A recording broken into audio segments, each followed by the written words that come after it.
డబ్బు, అనారోగ్యం, ఉద్యోగం, వ్యాపారం, అప్పులతో బాధపడుతున్నారా? మీకోసమే మేనిఫెస్టింగ్ మిరాకిల్స్ 11 days ప్రోగ్రామ్. నమస్కారం రచిత గారు. నమస్తే సిరి. సో బేసిక్ గా ప్రతి ఒక్కరికి కూడా అంటే అబ్బాయికి అమ్మాయి మీద ఇష్టం కావచ్చు, అమ్మాయిలకి అబ్బాయిల మీద ఇష్టం కావచ్చు, కామన్ గా జరుగుతూ ఉంటుంది. కానీ పర్టికులర్ గా మనము మన అనుకునే వాళ్ళ కోసం వాళ్ళు ఇష్టపడాలి అని కొన్ని పనులు అయితే చేస్తూ ఉంటాం.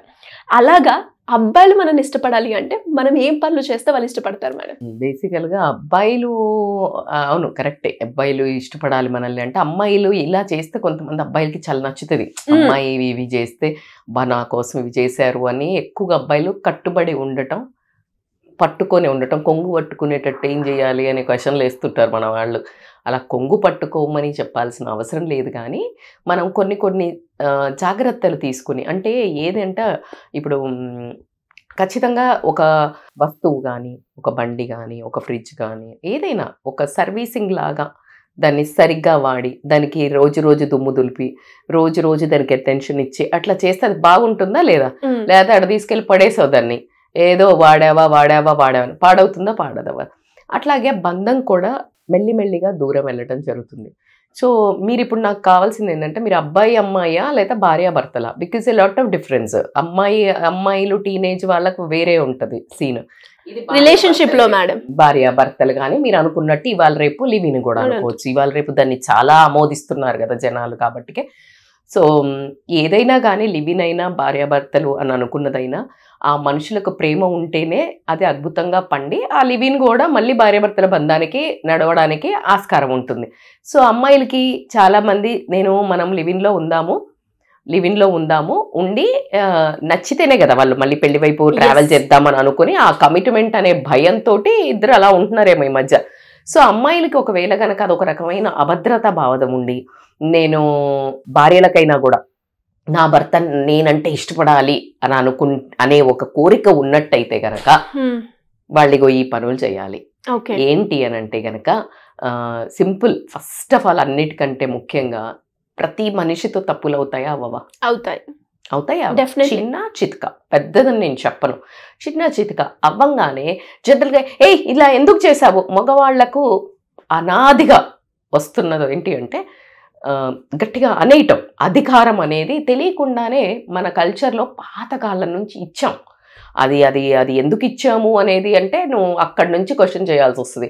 గబుక్కున అబ్బాయి ఎవరికి చెప్పకుండా బయటికి వెళ్ళిపోవచ్చు, అమ్మాయి అట్లా బయటికి వెళ్తే ఏంటి ఎవరికి చెప్పకుండా వెళ్ళావు, అట్లా ఆడపిల్ల వెళ్తుందా అనే క్వశ్చన్ నుంచి ఇంట్లో అది అధికారం అనేది బై డిఫాల్ట్ వచ్చేసింది. ఇప్పుడు నువ్వు ఎవరిని క్వశ్చన్ చేసినా మనం ఏం చేయలేము.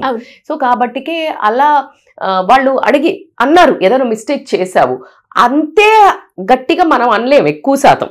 అంటే సరే ఇప్పుడు ఎంత జెండర్ మారి ఎంత సేమ్ ఈక్వాలిటీ వచ్చినా ఆ వాయిస్ అది కటువుగా అనండి, పటుత్వంతో అనండి, గట్టిగా అంటాం. అన్నప్పుడు మన మిస్టేక్ ఉన్నా కొంతమంది ఆడవాళ్ళు ఒప్పుకోరు సిరి. ఎప్పుడైతే మనం తప్పు చేస్తామో, తప్పు అన్నట్లేదు నేను, ఆ పని సరిగ్గా జరగప్పుడు అయ్యో అనుకోకుండా ఇలా అయిందండి అలా అనకుండా అయితే ఏంటి ఎప్పుడు చేయలేదా, దిస్ ఈస్ అ వే సమర్థించుకోవటము. నువ్వు చేసిన తప్పుల్ని ఒప్పుకోకపోవటం వల్ల వాళ్ళకి ఏమవుతుందంటే ఎప్పుడు ఆ చిన్న అబ్బా అనే ఆ ఫీలింగ్ ఆ నొసలు అలా చేయటంలో ఉన్న ఫీలింగ్ నిన్ను చివుక్కు అనిపిస్తుంది. ఈ మనిషికి మూర్ఖురాళ్ళ బాబు ఎంత చెప్పినా అని ఫీలింగ్. అసలు దీనికిగా కొన్ని ఫీలింగ్స్ కి మాటలు ఉండవు, కొన్ని వస్తుంది కదా ఎక్స్ప్రెషన్ ఆఫ్ వియర్డ్ ఇట్లా. అది ఎంత పలుకుదామన్నా పదం రాదు ఆ ఒక్క చిన్న అనే దానికి. సో ఆ రియాక్షన్ రాకూడదు నీ మీద, అర్థమవుతుందా? అదే నువ్వు చెయ్యంగానే ఉన్నాగా అనుకో, తనకి ఒకవేళ వియర్డ్ ఫీలింగ్ ఉన్నా ఆ కన్వర్షన్ ఇమీడియట్ గా ఇష్టంగా మారటం జరుగుతుంది.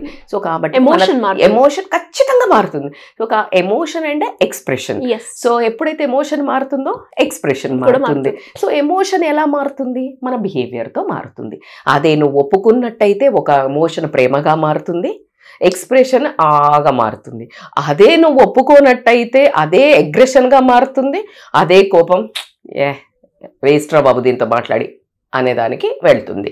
సో కాబట్టికి అక్కడి నుంచి కొంచెము అలా డిఫరెంట్ ట్రావెలింగ్ మొదలవుతుంది. అంటే బ్యాక్వర్డ్స్ 2 words కావాలి కానీ మనకి వెనక్కి వెళ్ళకూడదు కదా. సో ఇది జరగడం అలా కాకుండా కొంచెం చాలా వరకు జెంట్స్కి వాళ్ళకి ఇష్టమైన పనులు చేయడానికి ఒప్పుకోవడం ఇష్టపడతారు. అలా అంటే నేను చెప్పేది ఇష్టం వచ్చిన పనులు అంటే ఇష్టం వచ్చినట్టు తిరిగి ఇష్టం వచ్చినంత పైసలు ఉడాయించి ఇష్టం వచ్చిన వాళ్ళతో తిరిగి అమ్మాయిలతో తిరిగి ఇలా బ్యాచ్ గురించి మాట్లాడలేదు. బయదవే మళ్ళీ అలా వేసేసుకోండి. రజిత మేడం నా ఇష్టం వచ్చిన పని చేయమన్నది అని మీ భార్యకి చూపిస్తే ఆ అమ్మాయి నా దగ్గరకు వస్తుంది. సో అది కాదు ఇక్కడ క్వశ్చన్. ఏంటంటే ఇష్టం వచ్చిన అంటే సరదాగా అప్పుడో ఇప్పుడో కాస్త ఫ్రెండ్స్ దగ్గరికి వెళ్ళాలనిపించినప్పుడు కొంతమంది చాలా రిజిడ్ ఉంటారు. They won't allow. If at all వాళ్ళు పోతున్నా కూడా టార్చర్ చేస్తారు. అంటే ఇంకా ఊరికి ఇంకా నేనే నా బతికే ఇట్లా 4 గోడల మధ్యలో ఉంది, నేనే పిల్లల్ని చూసుకోవాలి, నువ్వైతే తిరిగి వస్తున్నా. సో వాళ్ళు ఒకవేళ వెళ్ళినా హ్యాపీనెస్ ఉంటుందా? ఒక రకమైన సాడ్ని పట్టుకొని వెళ్ళటం జరుగుతుంది. So they carry the mood. So కాబట్టి వాళ్ళకి అట్లాంటి వాళ్ళ మీద ఒక రకమైన అంటే ఆ డిస్టెన్స్ ఒక హెవీనెస్ అయిన రిలేషన్నే ఉండటం జరుగుతుంది. కాబట్టి వీళ్ళకి అమ్మాయిలు ఎప్పుడైతే ఓకే సరేలే ఈరోజు వెళ్ళిరా నువ్వు మళ్ళీ నేను ఆడవాళ్ళకు కూడా చేస్తాను వీడియో. సో వాళ్ళకి స్పేస్ కావాలి కానీ ఎట్టి పరిస్థితుల్లో స్పేస్ అయితే ఇవ్వాలి. అలా కాకుండా ఒక ఇంపార్టెంట్ పాయింట్ ఏంటంటే తల్లిదండ్రుల దగ్గరికి కూడా నేను ఇది చాలా వరకు నేను కూడా చూశాను, విన్నాను, చెవులారా విన్నాను. ఏంటంటే తల్లిదండ్రులతో మాట్లాడొద్దని, వాళ్ళ మా అమ్మ నాన్న దగ్గర పోతున్నంటే అలా పోవద్దని, నాకు చెప్పకుండా పోవద్దని, అక్క చెల్లెల దగ్గర ఇలాంటి ఆంక్షలు పెడతారు. ఆ ఆంక్షలు పెట్టినప్పుడు వాళ్ళల్లో ఒక పార్ట్ కదా, తన కన్నదే తల్లిదండ్రి, తోడబుట్టిన వాళ్ళతో పెరిగారు. సో అక్కడ వాళ్ళతో ఉండొద్దు అంటే ఎలా ఉంటుంది వీళ్ళకి? అవునా కాదు? చాలా కోపం వస్తుంది ఖచ్చితంగా. ఎలా అయితే మనం 2 పిల్లలు ఉంటే ఏ కన్ను అని అంటామో కట్టుకున్న దాన్ని ఖచ్చితంగా నువ్వు ప్రియారిటీయే, కానీ నువ్వు బలవంతంగా ప్రియారిటీ గుంజుకోవద్దు. ఎప్పుడు కానీ బలవంతంగా ప్రేమను గుంజుకోవాలని ఏ బంధం ట్రై చేసినా కానీ అది బ్రేకే అవుతుంది.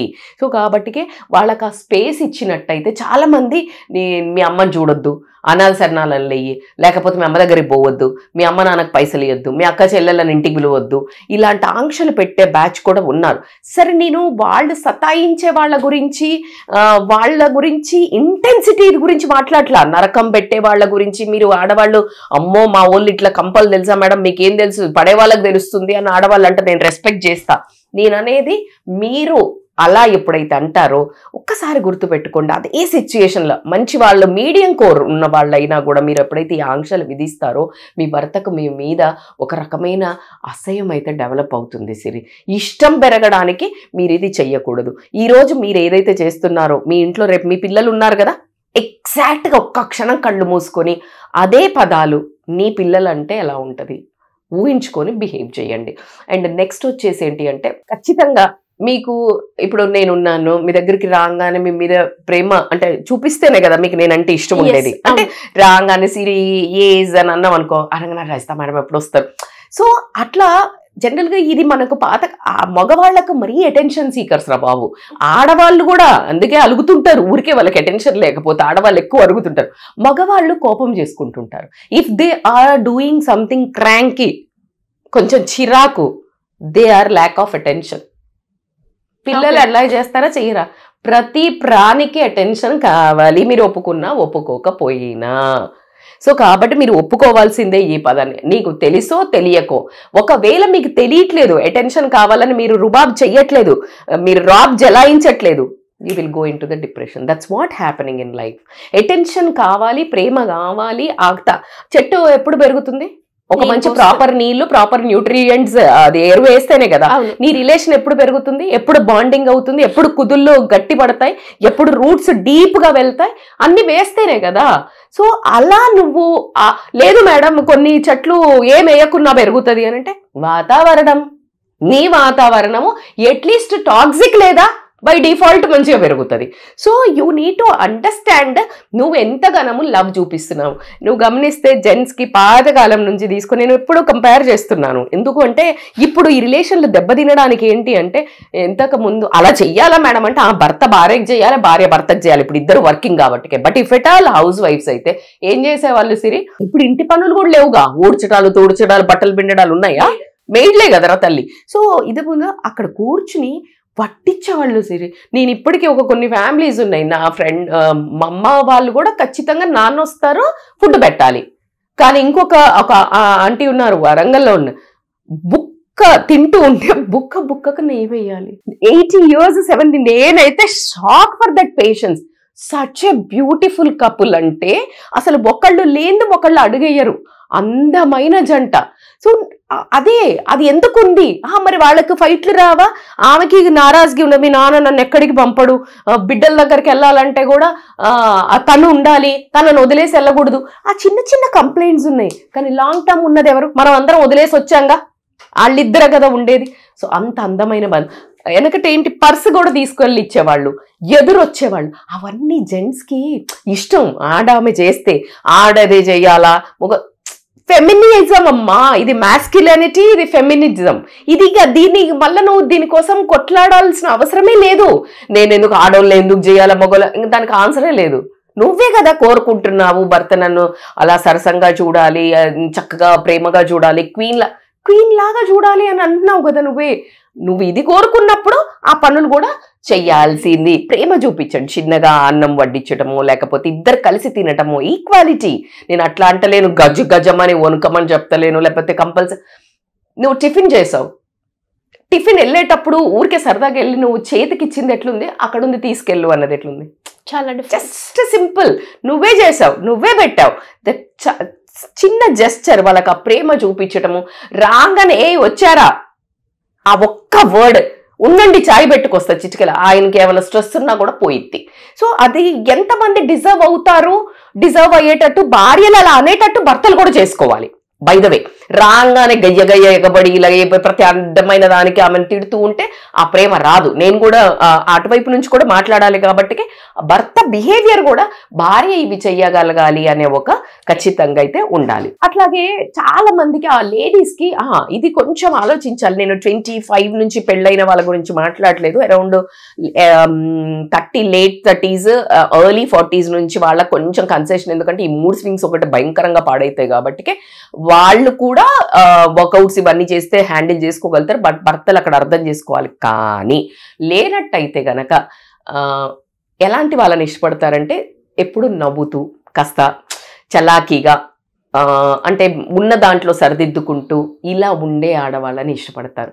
అలా కాకుండా ఎప్పుడు ముఖం మాడుస్తూ, ఎప్పుడు ఫ్రస్ట్రేషన్ ఉంటే అప్పుడు ఇంకా నాకు నా పెళ్ళప్పుడు ఇది ఇచ్చిండ్రా, మీ అమ్మ ఇది ఇచ్చిందా, ఇక గోతులు దవ్వుతూ పుట్టు పూర్వోత్తరాలు చదివితే అసలు వాళ్ళకి ఏమన్నా మనశ్శాంతి ఉంటుందా? ఇప్పుడు వచ్చేది ఉందా? లేదు. పాస్ట్ నుంచి ఏదైనా వస్తుందా సిరి? రాదు. ఫ్యూచర్ ఏంటో తెలియదు కదా. ప్రజెంటే నీ చేతులు ఉంది. సో ఈ ప్రజెంట్ ని హ్యాపీగా ఉంచితే నీ ఫ్యూచర్ బ్యూటిఫుల్ గా ఉంటుంది. సో కాబట్టి నువ్వు ఎప్పుడూ ఆ తవ్వకాలు అవన్నీ చదవటము ఊరికే నసలాగా ఉంటే గనక ఏ మగాడికి కూడా ఖచ్చితంగా ఎంత ఇష్టపడన్నా చేసుకొని, ఎంత అందగత్తన్నా కానివ్వండి, ఎంత ఆస్తిపరురాలన్నా కానివ్వండి, ఎంత ఎడ్యుకేటెడ్ అన్నా కానివ్వండి, they don't like. Because it's all about మనసుకు. చాలా మంది క్వశ్చన్ అడుగుతుంటారు, మనసుకు అసలు ఏమైనా 2 హార్ట్లు తీసి పెడితే ఏమైనా ఉంటుందా? ఆడాళ్ళది మగాళ్ళది అని ఉండదు. నువ్వేమన్నా కోరుకుంటున్నావో నీ భర్త కూడా అదే కోరుకుంటాడు. సో కాబట్టి ఇలా నసబ్యాచ్ లాగా కాకుండా ఉన్న దాంట్లో వాళ్ళను చేస్తూ, ఇంకొకటి ఏంటంటే ఇప్పుడు ఎవరి రాతకి ఎవరు బాధ్యులు కాదు. నొసట గీత ఏది ఉంటే అదే నడుస్తుంది. సో కాబట్టి ఏంటంటే ఇప్పుడు తనకు ఒక జీతం ఉంది, దాంట్లో నుంచి నీకు ఒక 2000 3000 చీర తెచ్చింది. ఇలా రేపు అంత అదో ఎగ్జాంపుల్ ఇస్తున్నా నేను. తెచ్చినప్పుడు you should be happy for that. అంతేగాని తెచ్చినవులే, మా అక్కకైతే 10,000 తెచ్చింది అంటే అది లేదు. నీకు కారు సపోజ్ చిన్నది ఉంది, లేకపోతే బండే ఉంది, you are aiming for upper comparing. అంటే నువ్వు హ్యాపీ లేవు, కానీ నీ భర్త ఏం పని చేసి దానికి తగ్గ డబ్బులు తెచ్చినప్పుడు నువ్వు చూపించే ఒక హ్యాపీనెస్, కాంప్లిమెంట్, అది తన చిన్న పని చెయ్యనియండి, చిన్నది దేనివ్వనియండి. ఎప్పుడైతే నువ్వు ఇది స్టార్ట్ చేస్తావో నీ పిల్లలు కూడా అబ్జర్వ్ చేస్తారు. అంటే తృప్తిగా ఉండటము, కంటెంట్గా ఆ చిన్నప్పటి నుంచి చూసినట్టయితే ఆ పిల్లలు కూడా ఉన్న దాంట్లో అడ్జస్ట్ అవ్వడం నేర్చుకుంటారు. నువ్వు ఇక్కడ ఇలాగే మాట్లాడుతూ ఉంటే వాళ్ళ సబ్ కాన్షియస్ మైండ్లో అన్నీ పడి రేపు ప్రొద్దున వాడికి నీ స్తోమత లేకున్నా ఐఫోన్లు అడుగుతున్నారు, ఐప్యాడ్లు అడుగుతున్నారు, బండ్లు అడుగుతున్నారు. మరి ఇది నువ్వు నేర్పించిన కోచింగే కదా. సో కాబట్టి భర్తలకు కూడా వాళ్ళు ఏది చేసినా ప్రపంచం ఎంత మెచ్చుకున్నది ఒక ఎత్తు, ఇంటికి వచ్చాక భార్య కానీ ఏదైతే మన కంపానియన్ అనుకుంటున్నామో వాళ్ళు మెచ్చుకున్నది ఒక ఎత్తు, అంతా మెచ్చుకొని ఇంటికి వచ్చాక ఆ పీకేవ్లే అన్నదనుకో, అక్కడ అసలు అంటే they will lose that man masculinity and they will become అగ్రెసివ్గా అయిపోవడం కానీ, మొత్తం డిటాచ్ అయిపోయి రాంగ్ రూట్లోకి వెళ్ళటం కానీ ఇలాంటివన్నీ జరుగుతాయి. కాబట్టి ఒకటి ఏం చెప్పినా ఒక 20%, నేను ఎప్పుడు ఒక 80-20% రూల్ చెప్తూనే ఉంటాను. 80% మనం లేడీస్ ఇలాంటి అబ్జర్వేషన్ కానీ, ప్రేమ పంచడం కానీ, కాస్త పొగట్టం కానీ, వాళ్ళకు అటెన్షన్ ఇవ్వటం కానీ, లేకపోతే తప్పులు ఈగోకు పోకుండా, ఈగో పోయితే ఎవరికి నాశనం. The biggest culprit in the relation break అవుతుంది అని అంటే, బ్రేకప్స్ అవుతున్నాయి అంటే మాత్రం ego is the first ingredient, no doubt. అది కాకుండా సెకండ్ ఏంటి అని అంటే సెల్ఫిష్నెస్ రావటం. సో ఇట్లా కాకుండా ఈ సంసారం నాది, నా భర్త అని అనుకుని ఈ 4-5 ఇప్పుడు నేను చెప్పినవి కనుక నిజాయితీగా లాంగ్ టర్మ్లో ఈ మనిషికి ఈ జన్మకి ఫిక్స్ అని అనుకొని ఉన్న నీ ప్రేమనంతా నువ్వు ఎలా అయితే నీ పిల్లలకి పంచుతావో అటెన్షన్, అలాగే గనక నీ భర్తకి గనక పంచినట్టయితే 80% they will love you, they will like you. ఇక 20% బ్యాచ్ గురించి మనం నెక్స్ట్ వీడియోలో మాట్లాడుకుందాం. డెఫినెట్ గా మేడం. అండ్ మీరు చెప్పిన ఈ 5 టిప్స్ ఏవైతే ఉన్నాయో అవి చాలా ఉపయోగపడతాయి అందరికీ కూడా. అండ్ వాళ్ళ రిలేషన్షిప్ ఒక మంచి స్మూత్ జర్నీగా వెళ్ళడానికి బెస్ట్ టిప్స్ అని నేనైతే చెప్తాను. సో మరి ఇలా ఎవరైనా కూడా రిలేషన్షిప్ పరంగా కావచ్చు, ఫ్యామిలీలో ఎలాంటి ఇష్యూస్ ఉన్నా కూడా దానికి మీ కౌన్సిలింగ్ కావాలి అంటే ఏ విధంగా మిమ్మల్ని అప్రోచ్ అయ్యే ఛాన్స్ ఉందంట? They can call us and scrolling number. నేను 20% కూడా నెక్స్ట్ చెప్తాను. ఎందుకు చెప్పినంటే వెంటనే కమెంట్లో పెడతారు, మేడం నేను ఇన్ని చేస్తా మేడం, మా ఆయన అస్సలు దాన్ని ఇంత పట్టించుకోడు, ఇంకా ఇట్లానే వెళ్ళిపోతుంటాడు, నేను ఎన్ని ఏళ్ల నుంచి ఎదురు చూస్తున్నా అని కమెంట్స్ పెడతాడు. కాబట్టి ఆ 20% గురించి మళ్ళీ ఒక వీడియో చేద్దాం. డెఫినెట్ గా madam. Thank you so much. Thank you so much Siri. Suman టీవీలో మీ పర్సనల్ అండ్ బిజినెస్ ప్రమోషన్స్ కోసం కింది నెంబర్కి కాంటాక్ట్ చేయండి.